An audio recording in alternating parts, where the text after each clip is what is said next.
All right, the last section here is iterate. This is just evolving the strategies as you go. The family offices I know that build the biggest wealth, they dominate little niche areas, and they'll build up like a niche monopoly in an area. One of the clients that spoke at the SFO Summit represents $1 billion plus family. They bought a street sweeper company on the steps of bankruptcy that had like 180 different patents on it, but the company was close to worthless because they went out of business. So they bought that. Then they bought a garbage truck manufacturing company. Now they have the first all solar powered garbage truck, so that the whole garbage truck doesn't burn on gas, just solar. And they have the IP around that now, and they're kind of monopolizing this niche. They can call on one county and sell them 2 or 3 or 4 different things. And have different options of working with them that have different life cycles.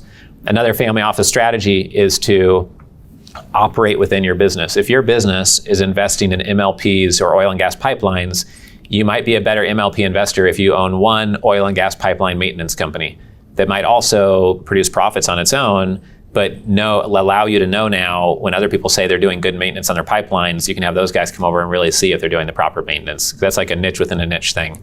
So the smartest families I know don't just invest in a niche, they also operate there. One group in New York, they only buy office buildings in Times Square, but they also do the leasing, they also do brokerage, they also do cleaning and maintenance.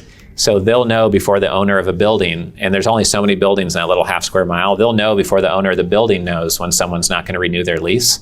So they'll know the valuation on a property. And if somebody wants to quietly sell a property without a public embarrassment of the price, they'll go to him because they know he's laser focused on just that little area. So they know he's a buyer and he knows the market even better than the owners of the assets. Another family office quality strategy around iteration is knocking yourself off. If you want to do well long-term and you get a big lead with your investor funnel and using choke points, other people are going to try to copycat you, especially if you're in the public eye. Kevin Harrington, how many people know who Kevin is? He's the inventor of As Seen on TV brand, the head of that. He invented the infomercial. We've closed 2 transactions with Kevin. We helped him create Shark Family Office to source deals for his family office. He's spoken at many of our events. And he says to knock yourself off in the marketplace. So he'll have one product and he'll buy the misspellings of the URL, or he'll be debating between 2 really good brand names, and he'll kind of trademark and operate sometimes 2 different websites. The second website just leads back to the first one if people find it. And that way it's harder for other people to enter it, and it looks more crowded when people look, oh, who else is in this space? Oh, there's already 6 companies, or there's already these 2 really well-positioned companies.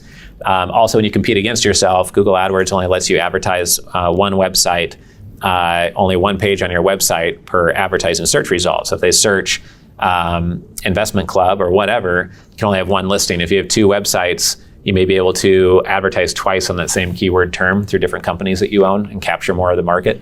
So that's kind of a trick we learned after spending 7 figures in the space. So there's just 3 quick examples. Operate within the industry, think about niche monopoly opportunities, and knock yourself off so that other people don't try to knock yourself off and kind of copycat you and try to invade your sandbox in a cheap way that you could have prevented very easily.